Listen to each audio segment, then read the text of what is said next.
السلام علیکم ورحمۃ اللہ وبرکاتہ۔ نحوی ترکیب کے حوالے سے ہماری آج یہ دوسری کلاس ہے، گویا کہ یہ دوسرا سبق ہے۔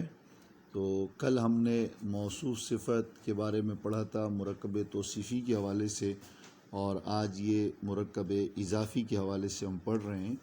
تو یاد رکھیں کہ مرکب اضافی کیا ہوتا ہے۔ تو مرکب اضافی جس میں ایک اسم کی نسبت دوسرے اسم کی طرف ہو، پہلے کو مضاف دوسرے کو مضاف الیہ کہتے ہیں۔ یہ تو آپ نے نحو میر میں نحو کی ابتدائی جو کتاب ہوتی ہے اس میں یہ تعریف لکھی ہوتی ہے، لیکن آج ہم اس کی پہچان کا طریقہ پڑھتے ہیں، کیونکہ ترکیب کے لیے پہچان ہونی ضروری ہے، تعریف کے ساتھ ساتھ پہچان بھی آنی چاہیے۔ تو اب ہم سب سے پہلے اس کی پہچان کرتے ہیں۔ تو یاد رکھیں، جب بھی اسم نکرہ یعنی ایسا اسم جو نکرہ ہو، معرفہ نہ ہو، عام لفظ ہو، خاص نہ ہو، معین نہ ہو، اور اس پر الف لام ال بھی نہ ہو اور تنوین بھی نہ ہو، تو یہ دو باتیں نہیں ہونی چاہیے، اور نکرہ ہونا چاہیے۔ اسم نکرہ ہو اور اس پر الف لام اور تنوین نہ ہو تو وہ مضاف ہوگا اور بعد والا مضاف الیہ ہوگا۔ اب جیسے دیکھیں اس کو، بابو، تو باب کا مطلب ہے دروازہ۔ اب باب نکرہ ہے، معین لفظ نہیں ہے، خاص لفظ نہیں ہے، دروازہ کوئی بھی دروازہ ہو سکتا ہے۔ تو باب اسم نکرہ ہے، اسم ہے، نام ہے، نکرہ ہے، اور پھر ہم دیکھ رہے ہیں کہ اس کے شروع میں ال نہیں ہے، الف لام یہاں نہیں ہے۔ جس طرح دیکھو البیت الف لام لگا ہوا ہے، تو یہاں پر ال نہیں ہے۔ دوسرا، با کے اوپر دیکھو اب تنوین بھی نہیں ہے، دو پیش نہیں ہے، دو زبر دو زیر دو پیش کو تنوین کہتے ہیں، تو یہاں تنوین بھی موجود نہیں ہے۔ تو لہٰذا تینوں باتیں ہم نے دیکھی کہ اسم نکرہ بھی ہے اور اس پر الف لام بھی نہیں ہے اور تنوین بھی نہیں ہے۔ لہٰذا ایسا لفظ جس میں دو باتیں نہ ہوں اور ایک بات ہو، یعنی نکرہ ہو اور الف لام اور تنوین یہ چیزیں نہ ہو، تو وہ ہمیشہ مضاف ہوگا۔ لہٰذا باب مضاف ہو گیا اور البیت بات والا مضاف الیہ۔ اچھا، مضاف الیہ جو بنے گا نا، جیسے البیت یہاں مضاف الیہ، تو مضاف الیہ ہمیشہ مجرور ہوگا، اس کے نیچے زیر آئے گا۔ جیسے نا البیتی یہاں زیر آیا ہوا ہے، الطالبی زیر آیا ہوا ہے، المعلمی زیر آیا ہوا ہے، الغرفتی زیر آیا ہوا ہے، السیارتی یہاں بھی دیکھو اب زیر آیا ہوا ہے۔ اچھا، مضاف کے لیے یہ شرط نہیں ہے کہ اس پر ہمیشہ پیش ہو۔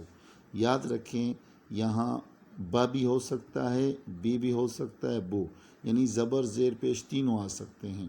یہاں بھی یہ بھی دوسری مثال ہے مضاف مضاف الیہ کی، کتاب الطالب، تو کتاب الف لام بھی نہیں ہے اس کے اوپر، تنوین بھی نہیں ہے، اور یہ اسم نکرہ ہے، غیر معین لفظ کتاب، کوئی بھی کتاب ہو سکتی ہے، تو لہٰذا نکرہ بھی ہے اور الف لام اور تنوین نہیں ہے، تو بس یہ مضاف ہے، اور یہ بعد والا مضاف الیہ ہے، اس لیے دیکھو یہاں زیر آ رہا ہے۔